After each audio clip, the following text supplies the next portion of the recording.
Hello ಸ್ನೇಹಿತರೆ, ಎಲ್ಲರಿಗೂ ನಮಸ್ಕಾರಗಳು. ಇವತ್ತಿನ ತರಗತಿಗೆ ಸ್ವಾಗತ. ಗುಡ್ ಈವ್ನಿಂಗ್ ಎಲ್ಲರಿಗೂ.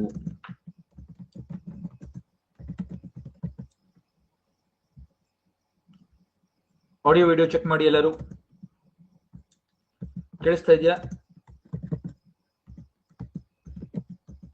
ನನ್ನ ಧ್ವನಿ ಕೇಳಿಸ್ತಾ ಇದೆಯಾ ಎಲ್ಲರಿಗೂ?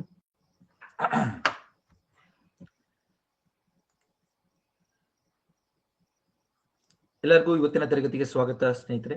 ನಾನು ನಿಮ್ಮ ಮೋಹನ್ ಕೃಷ್ಣ, ಭೂಗೋಳ ತಜ್ಞ, ಪರಿಸರ ತಜ್ಞ ಮತ್ತು ವಿಪತ್ತು ನಿರ್ವಹಣೆಯಲ್ಲಿ ಕೂಡ ನಾನು ಸಲಹೆಗಾರನಾಗಿ ಕೆಲಸ ಮಾಡ್ತಾ ಇದ್ದೇನೆ.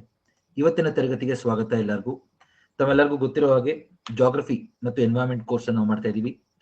ಸೊ ಸಂಪೂರ್ಣ ಜಾಗ್ರಫಿ ಮತ್ತು ಸಂಪೂರ್ಣ ಪರಿಸರ ಶಾಸ್ತ್ರದ ಎಲ್ಲಾ ತರಗತಿಗಳು ಪ್ರಿಲಿಮ್ಸ್ ಮತ್ತು ಮೇನ್ಸ್ ನಾವು ಮಾಡ್ತಾ ಇದ್ದೀವಿ. ದಯವಿಟ್ಟು ನಿಮ್ಮ ಸ್ನೇಹಿತರಿಗೆ ಹೇಳಿ. ಎಲ್ಲರೂ ನಮ್ಮ QR ಕೋಡ್ ನ ಬಳಸಿ ಕೂಡ ಇದನ್ನ ಸೇರಬಹುದು, ಆಯ್ತಾ? ಸೊ ದಯವಿಟ್ಟು ಎಲ್ಲರೂ ನಮ್ಮ ಕೋರ್ಸ್ ಬಗ್ಗೆ ನಿಮ್ಮ ಸ್ನೇಹಿತರಿಗೆ ಹೇಳಿ. ನೋಡಿ ಸ್ನೇಹಿತರೆ, ನಾವು ಪರಿಸರ ಶಾಸ್ತ್ರ ಕೂಡ ಕವರ್ ಮಾಡ್ತಾ ಇದೀವಿ ಮತ್ತು ಭೂಗೋಳ ಶಾಸ್ತ್ರದಲ್ಲೂ ಕೂಡ ನಾವು ಎಷ್ಟೊಂದು ಟಾಪಿಕ್ಸ್ ಕವರ್ ಮಾಡಿದೀವಿ. ಇವತ್ತಿನ ತರಗತಿಯಲ್ಲಿ ನಾವು ಪರಿಸರ ಶಾಸ್ತ್ರದ ಇನ್ನೊಂದು ಭಾಗ, ಏಕೆ ನಾವು ಜಾಗ್ರಫಿ ಆದಷ್ಟು ಟಾಪಿಕ್ಸ್ ಗಳನ್ನ ಕವರ್ ಮಾಡಿದೀವಿ, ಎನ್ವೈರನ್ಮೆಂಟ್ ಅಲ್ಲಿ ಒಂದಷ್ಟು ಟಾಪಿಕ್ಸ್ ಕವರ್ ಮಾಡಿದ್ಮೇಲಿಂದ ನಾನು ಮತ್ತೆ ಭೂಗೋಳ ಶಾಸ್ತ್ರ ಕಂಟಿನ್ಯೂ ಮಾಡ್ತೀನಿ. ಇವತ್ತಿನ ತರಗತಿಯಲ್ಲಿ ನಾವು ನೋಡಿ ನಾಯ್ಸ್ ಪೊಲ್ಯೂಷನ್ ಡಿಸ್ಕಸ್ ಮಾಡ್ತಾ ಇದೀವಿ. ಕರೆಕ್ಟ್. ನಿನ್ನೆ ತರಗತಿಯಲ್ಲಿ ನಾವು ಏರ್ ಪೊಲ್ಯೂಷನ್ ಆಗಿತ್ತು. ಇವತ್ತು ನಾಯ್ಸ್ ಪೊಲ್ಯೂಷನ್ ಬಗ್ಗೆ ನಾವು ತಿಳ್ಕೊಳ್ಳೋಣ. ನಾವು ಏರ್ ಪೊಲ್ಯೂಷನ್ ಮತ್ತು ನಾಯ್ಸ್ ಪೊಲ್ಯೂಷನ್ ಇವತ್ತು ಕವರ್ ಆಗುತ್ತೆ. ಏರ್ ಪೊಲ್ಯೂಷನ್ ನೆನ್ನೆ ಆಗಿದೆ. ಶಬ್ದ ಮಾಲಿನ್ಯ ಅಂತ ಏನ್ ಕರಿತೀವಿ ಅದನ್ನ ಇವತ್ತು ಕವರ್ ಮಾಡ್ತಾ ಇದ್ದೀನಿ. ನಮ್ಮ ಸಿಲೆಬಸ್ ಅಲ್ಲಿ ಇರೋದು air, water, noise, soil pollution ಅಂತ ಇದೆ, ಹೌದಾ? ನೋಡಿ, ಶಬ್ದ ಮಾಲಿನ್ಯ, ನಾಯ್ಸ್ ಪೊಲ್ಯೂಷನ್. ಸೊ ಎಲ್ಲರೂ ಸಾಮಾನ್ಯವಾಗಿ ನಮ್ಮ ಒಂದು ಇಯರಿಂಗ್ ಏನಿದೆ, ಶ್ರವಣ ಏನಿದೆ, ಅದು ಎಷ್ಟು ಸೂಕ್ಷ್ಮ ಅಂದ್ರೆ ಕೆಲವು ಸತಿ ಅನ್ವಾಂಟೆಡ್ ಸೌಂಡ್, ಅನಾಗತ್ಯ ಶಬ್ದ ಬಂದಾಗ ಅದಕ್ಕೆ ಸಮಸ್ಯೆ ಉಂಟಾಗುತ್ತೆ. ಕರೆಕ್ಟಾ? ಹಿಯರಿಂಗ್ ಏನಿದೆಯಲ್ಲ ಅದು ತುಂಬಾ ಮುಖ್ಯವಾದಂತ ಒಂದು ಅಂಶ ನಮಗೆ. ನಮ್ಮ ಓವರ್ ಆಲ್ ಏನು ಮಾನವ ಅಭಿವೃದ್ಧಿಗಾಗಿರ್ಬೋದು, ಕರೆಕ್ಟಾ, ನಮ್ಮ ಆರ್ಥಿಕ ಅಭಿವೃದ್ಧಿಗಾಗಿರ್ಬೋದು, ನಮ್ಮ ಯೋಗಕ್ಷೇಮ ಆಗಿರ್ಬೋದು, ನಾವು ಇನ್ನೊಬ್ಬರ ಜೊತೆ ಸಂಪರ್ಕ ಮಾಡ್ಲಿಕ್ಕೆ ಬಳಸುವಂತ ಒಂದು ಮುಖ್ಯವಾದಂತ ಒಂದು ನಮ್ಮ ಶ್ರವಣ ಸಂಪನ್ಮೂಲ ಅಂತಾನೆ ಕರಿಬಹುದು. ಎಷ್ಟು ಜನಕ್ಕೆ ಅರ್ಥ ಆಗ್ತಾ ಇದೆ? Hearing is a resource. ಇದನ್ನ ಯಾರು ಅರ್ಥ ಮಾಡ್ಕೋತಾರೆ ಚೆನ್ನಾಗಿ ಅಂದ್ರೆ, ಯಾರಿಗೆ ಶಬ್ದ ಕೇಳೋದಿಲ್ವಲ್ಲ, ಯಾವುದೇ ರೀತಿಯಾದಂತ ಧ್ವನಿ ಕೇಳೋದಿಲ್ವಲ್ಲ, ಅವ್ರಿಗೆ ಅರ್ಥ ಆಗುತ್ತೆ ಚೆನ್ನಾಗಿ. ಕರೆಕ್ಟ್ ಅಲ್ವಾ? ಎಲ್ಲರೂ ಇದ್ರ ಬಗ್ಗೆ ಯೋಚನೆ ಮಾಡಿ ಸ್ವಲ್ಪ. ಸೊ ನಾನು ಇವಾಗ ಏನ್ ಮಾತಾಡ್ತಾ ಇದ್ದೀನಿ ಅದನ್ನೆಲ್ಲ ನೀವು ಅರ್ಥ ಮಾಡ್ಕೋತಾ ಇದ್ದೀರಾ? ನೀವ್ ಹೇಳೋದನ್ನ ನಾನು ಅರ್ಥ ಮಾಡ್ಕೋತಾ ಇದ್ದೀನಿ, ಕೇಳಿಸ್ಕೊತಾ ಇದ್ದೀನಿ ಅಂದ್ರೆ ಅದೊಂದು ದೊಡ್ಡ ಮುಖ್ಯವಾದಂತ ಅಂಶ ಅದು. ಸೊ ಇದರಿಂದ ನಮ್ಮ ಓವರ್ ಆಲ್ ನಮ್ಮ ದೈಹಿಕ ಅಭಿವೃದ್ಧಿ ಆಗಿರ್ಬೋದು, ನಮ್ಮ ಜೀವನದ ಗುಣಮಟ್ಟ ಇದ್ರ ಮೇಲೆ ನಿರ್ಧಾರ ಆಗುತ್ತೆ. ಎಷ್ಟು ಜನ ಅರ್ಥ ಆಗುತ್ತೆ ಇದು? ನಾ ಹೇಳಿದ್ದೇನೆ ಜೀವನದ ಗುಣಮಟ್ಟ ಅಂತ ಇದ್ದೀನಿ ನಾನು. ನಮ್ಮ ಕ್ವಾಲಿಟಿ ಆಫ್ ಲೈಫ್, ಜೀವನದ ಗುಣಮಟ್ಟ ನಮ್ಮ ಧ್ವನಿ ಮತ್ತು ಶ್ರವಣ ಏನಿದೆ, ವಾಯ್ಸ್ ಮತ್ತು ಸೌಂಡ್ ಏನಿದೆ, ಅದ್ರ ಮೇಲೆ ಅವಲಂಬಿಸಿದೆ. ಎಷ್ಟೋ ಸತಿ ನಾವು ಬೇರೆಯವ್ರು ಮಾತಾಡೋದನ್ನ ಅರ್ಥ ಮಾಡ್ಕೊಳಕ್ಕಾಗಲ್ಲ, ಅದು ಕೇಳಿಸ್ಕೊಳಕ್ ಆಗೋದಿಲ್ಲ. ಅವಾಗ ನಾವು ಮತ್ತೆ ಕೇಳ್ತೀವಿ ಏನು ಅಂತ, ಅಥವಾ ಎಷ್ಟೋ ಸತಿ ಕೇಳದೇ ಇಲ್ಲ. ಅವಾಗ ಏನಾಗುತ್ತೆ, ಅದರಿಂದ ನಮ್ಗೆ ಆ ವ್ಯಕ್ತಿಯ ಜೊತೆಗೆ ನಾವು ಏನು ಸಂಪರ್ಕ ಮಾಡ್ತಾ ಇದೀವಿ ಅದನ್ನ ಕಳ್ಕೊತೀವಿ. ಕರೆಕ್ಟ್ ಅಲ್ವಾ? ಯೋಚನೆ ಮಾಡಿದ್ರೆ ಎಷ್ಟೊಂದ್ ಸತಿ ನಮ್ಗೆ ಅನ್ಸುತ್ತೆ, ಅದು ಯಾರೋ ಏನೋ ಹೇಳ್ತಾರೆ, ತುಂಬಾ ಚಿಕ್ಕ ಧ್ವನಿಯಲ್ಲಿ ಹೇಳ್ತಾರೆ, ಅದು ನಮ್ಗೆ ಅರ್ಥ ಆಗದಿದ್ದಾಗ ಏನಾಗುತ್ತೆ, ಒಂದು ರೀತಿ ಅಡಚಣೆ ಉಂಟಾಗುತ್ತೆ. ಕರೆಕ್ಟಾ? ಮಿಸ್ಕಮ್ಯುನಿಕೇಶನ್ ಆಗುತ್ತೆ. ಎಷ್ಟು ಜನಕ್ಕೆ ಇದು ಅನುಭವ ಆಗಿದೆ? ನಾವು ಚಿಕ್ಕವರಿಂದನೂ ಇದನ್ನ ಅನುಭವಿಸ್ತಾ ಬರ್ತಾ ಇದೀವಿ. ಎಷ್ಟೋ ಸತಿ ನಾವು ಕ್ಲಾಸ್ಗಳಲ್ಲಿ ಕೂತಿರ್ತೀವಿ, ಟೀಚರ್ ಹೇಳೋದು ನಮ್ಗೆ ಕೇಳಿಸಲ್ಲ, ಯಾವುದೋ ಒಂದು ನಾಯ್ಸ್ ಇರುತ್ತೆ, ಅಥವಾ ನಾವು ನಮ್ಮ ಕಿವಿ ಇರುತ್ತೆ, ನಮ್ಗೆ ಎಷ್ಟೊಂದು ಶಬ್ದಗಳು ಕೇಳೋದಿಲ್ಲ. ಅವಾಗ ಏನಾಗುತ್ತೆ, ಸೊ ಎಷ್ಟೋ ಸತಿ ನಮ್ಗೆ ನಮ್ಮ ಅಭಿವೃದ್ಧಿಗೆ ಧಕ್ಕೆ ಉಂಟಾಗುತ್ತೆ.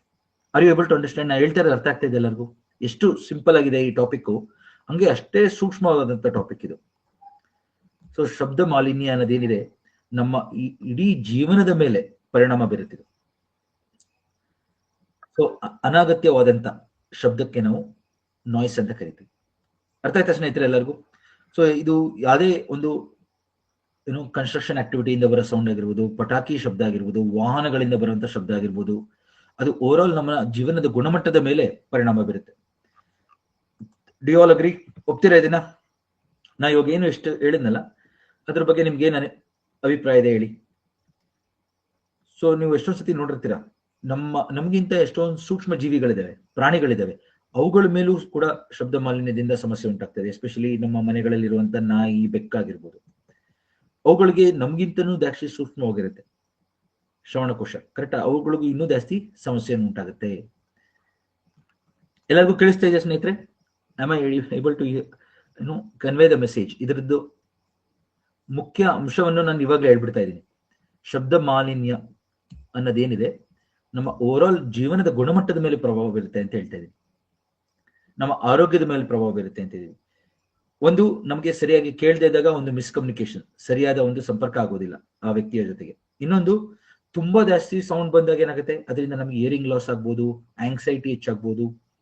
ಕರೆಕ್ಟಾ?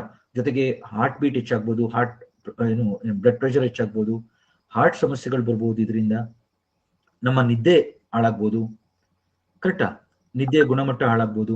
ಇದರಿಂದ ಎಷ್ಟೊಂದು ಸಮಸ್ಯೆಗಳು ಉಂಟಾಗುತ್ತದೆ ಶಬ್ದ ಮಾಲಿನ್ಯದಿಂದ. ಸೊ ನಾವು ಸುತ್ತಮುತ್ತ ಇರುವಂತಹ ಜಾಗದಲ್ಲಿ ಶಬ್ದ ಮಾಲಿನ್ಯ ಸತತವಾಗಿದ್ರೆ ಏನಾಗುತ್ತೆ, ನಾವು ಹೋಗ್ತಾ ಹೋಗ್ತಾ ಏನಾಗುತ್ತೆ, ನಮ್ಗೆ ಹಿಯರಿಂಗ್ ಲಾಸ್ ಆಗುತ್ತೆ. ಕರೆಕ್ಟಾ? ಯಾವುದೇ ರೀತಿಯಾದ ಶಬ್ದ ಆಗ್ಲಿ, ಧ್ವನಿ ಆಗ್ಲಿ ನಾವು ಕೇಳದೇ ಇಲ್ಲ ನಮಗದು. ಸೊ ವಯಸ್ಸಾದವರಲ್ಲಿ ಅದೊಂದು ದೊಡ್ಡ ಸಮಸ್ಯೆ. ಎಸ್ಪೆಷಲಿ 50ರ ಮೇಲೆ ಎಷ್ಟೋ ವ್ಯಕ್ತಿಗಳಿಗೆ ಇದು ಶಬ್ದ ಕೋಶ ಹೋಗಿ ಎಷ್ಟೋ ಜನಗಳಿಗೆ ಇದು ಸಮಸ್ಯೆಯನ್ನು ಉಂಟಾಗ್ತಾ ಇದೆ, ಗೊತ್ತಲ್ಲ? ಸೊ ಆಸ್ ಅ ರಿಸಲ್ಟ್ ಇದು ತುಂಬಾ ಮುಖ್ಯವಾದಂತ ಅಂಶ ಇದು. ಸೊ ಶಬ್ದ ಮಾಲಿನ್ಯ ಅಂದ್ರೆ ಏನು ಅಂತ ಗೊತ್ತಾಗಿದ್ದಿಲ್ಲ. ಅನಗತ್ಯವಾದಂತ ಧ್ವನಿ. ಸೊ ನಾಯ್ಸ್ ಅಂದ್ರೇನು? Unwanted sound. ಅನ್ವಾಂಟೆಡ್ ಸೌಂಡ್ ನಾವು ನಾಯ್ಸ್ ಅಂತ ಕರಿತೀವಿ, ಗೊತ್ತಲ್ಲ? ಶಬ್ದ ಮಾಲಿನ್ಯ ಅಂದ್ರೆ ಅನಗತ್ಯವಾದಂತ ಧ್ವನಿ. ಸೊ ಶಬ್ದ ಮಾಲಿನ್ಯ ಆಗೋದ್ರಿಂದ ಏನಾಗುತ್ತೆ, ಎಷ್ಟೊಂದು ಸತಿ ನಮ್ಮ ಜನಗಳಲ್ಲಿ ಇರಿಟೇಷನ್ ಶುರು ಆಗುತ್ತೆ ತುಂಬಾ ಜಾಸ್ತಿ ಸೌಂಡ್ ಆದಾಗ. ಅದರಿಂದ ನಮಗೆ ಅಡಚಣೆ ಉಂಟಾಗುತ್ತೆ. ಕರೆಕ್ಟಾ? ಹಿಯರಿಂಗ್ ಲಾಸ್ ಆಗುತ್ತೆ, ಶ್ರವಣ ಹಾನಿ ಅಂತ ಕರಿತೀವಿ ನಾವು, ಅದನ್ನ ಉಂಟಾಗುತ್ತೆ. ಸೊ ಸಾಮಾನ್ಯ ಚಟುವಟಿಕೆಗಳಲ್ಲಿ ಅಡ್ಡಿ ಆಗುತ್ತೆ. ಕರೆಕ್ಟಾ? Disturb normal activities. ಸೊ ಇದು ಒಂದು ದೊಡ್ಡ ಸಮಸ್ಯೆ ಅಂತ ಹೇಳಿ ನಾನು ಪರಿಗಣಿಸ್ತಾ ಇದ್ದೀನಿ. ಸೊ ನೀವು ನೋಡಿ, ಯಾವುದೇ ಒಂದು ಕಡೆ ಶಬ್ದ ಮಾಲಿನ್ಯ ಅಂದ ತಕ್ಷಣ ಅದನ್ನ ನಾವು ಯಾವ ರೀತಿ ಮೆಜರ್ ಮಾಡ್ತೀವಿ ನೋಡಿ. ಶಬ್ದ ನಾವು ಏನಾದ್ರು ಅದರ ಇಂಟೆನ್ಸಿಟಿ, ಸೌಂಡ್ ಇಂಟೆನ್ಸಿಟಿ ಬಗ್ಗೆ ಮಾತಾಡಿದಾಗ ಅದನ್ನ ಡೆಸಿಬಲ್ಸ್ ಅಲ್ಲಿ ಮೆಜರ್ ಮಾಡ್ತೀವಿ. ಸೌಂಡ್ ಇಂಟೆನ್ಸಿಟಿಯನ್ನು ನಾವು ಡೆಸಿಬಲ್, ಡಿಬಿ, ಡೆಸಿಬಲ್ ಇಲ್ಲಿ ಕೊಟ್ಟಿದ್ದೀವಿ ನೋಡಿ ಸ್ಪೆಲ್ಲಿಂಗ್, ಡೆಸಿಬಲ್, ಡೆಸಿಬಲ್ ಅಲ್ಲಿ ಮೆಜರ್ ಮಾಡ್ತೀವಿ. ಹಂಗೆ ಸೌಂಡ್ ಫ್ರೀಕ್ವೆನ್ಸಿ ಬಗ್ಗೆ ಮಾತಾಡ್ಬೇಕಾದ್ರೆ ನಾವು ಹರ್ಟ್ಸ್ ಯೂಸ್ ಮಾಡ್ತೀವಿ, ಯೂನಿಟ್. ಕೇಳಿದ್ರಲ್ವ ಎಲ್ಲರೂ? ಫ್ರೀಕ್ವೆನ್ಸಿ ಬಗ್ಗೆ ನಾವು ಮಾತಾಡಿದಾಗ ಹರ್ಟ್ಸ್ ಯೂನಿಟ್ ಯೂಸ್ ಮಾಡ್ತೀವಿ, ಕರೆಕ್ಟಾ? ಹಂಗೆ ಇಂಟೆನ್ಸಿಟಿ ಬಗ್ಗೆ ಮಾತಾಡ್ಬೇಕಾದ್ರೆ ಡೆಸಿಬಲ್ ಯೂಸ್ ಮಾಡ್ತೀವಿ. ಸೊ ಯಾವಾಗ ನಮಗೆ 0 to 140 ಡೆಸಿಬಲ್ ನಲ್ಲಿ ನಾವು ಸೌಂಡ್ ರೇಂಜ್ ನ ಮೆಜರ್ ಮಾಡ್ತೀವಿ. 0 to 140, ಆಯ್ತಾ? ನಾವು ಕೆಟ್ಕೊಳ್ಳಿ. ಸೊ 0 to 140 ಡೆಸಿಬಲ್ ಅಲ್ಲಿ ನಾವು ಸೌಂಡ್ ನ ಮೆಜರ್ ಮಾಡ್ತೀವಿ, ಇಂಟೆನ್ಸಿಟಿನ. ಹಂಗೆ ಫ್ರೀಕ್ವೆನ್ಸಿ ನಲ್ಲಿ ಬಂದಾಗ ನಮಗೆ 20 ಹರ್ಟ್ಸ್ ಇಂದ 20,000 ಹರ್ಟ್ಸ್ ವರೆಗೂ ನಮಗೆ ಕೇಳುತ್ತೆ. 20 to 20,000 ಹರ್ಟ್ಸ್, ಗೊತ್ತಾಗ್ತಿದೆ ಎಲ್ಲರಿಗೂ?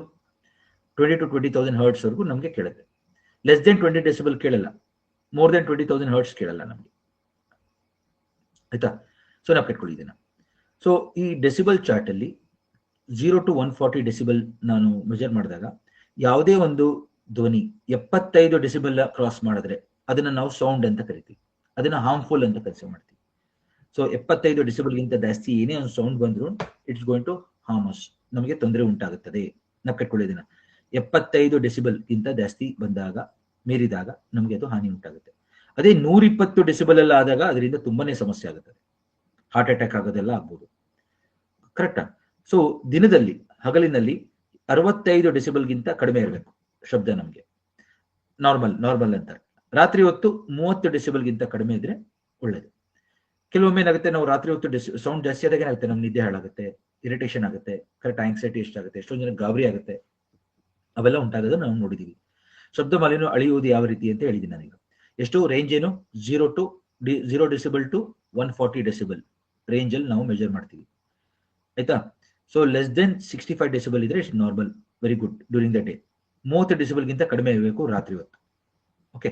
ಅದು ಯಾವಾಗ ಡೆಸಿಬಲ್ ಸೌಂಡ್ ಜಾಸ್ತಿ ಆಗುತ್ತೆ, 75ಗಿಂತ ಜಾಸ್ತಿ, ಅದನ್ನ ನಾವು ನಾಯ್ಸ್ ಅಂತ ಕರಿತೀವಿ. ಯಾರು ಹೇಳಿರೋದು ಇದನ್ನ? WHO, ವರ್ಲ್ಡ್ ಹೆಲ್ತ್ ಆರ್ಗನೈಸೇಷನ್ ಅವ್ರ ಪ್ರಕಾರ 75 ಡೆಸಿಬಲ್ಗಿಂತ ಜಾಸ್ತಿ ಆದ್ರೆ, ಮೀರಿದ್ರೆ ಅದನ್ನ ನಾವು ಶಬ್ದ ಅಂತ ಕರಿತೀವಿ, ನಾಯ್ಸ್ ಅಂತ ಕರಿತೀವಿ. ಗೊತ್ತಾಗ್ತಿದೆ ಎಲ್ಲರಿಗೂ? 75 decibel and above is considered as noise. ಇದನ್ನ ಪ್ರಿಲಿಮ್ಸ್ ಅಲ್ಲಿ ಕೇಳ್ತಾರೆ. ಪ್ರಿಲಿಮ್ಸ್ ನಲ್ಲಿ ಇದೇ ಒಂದು ಕ್ವಶನ್ ಆಗಿ ಬರ್ಬೋದು, ಅಥವಾ ನಿಮ್ಮ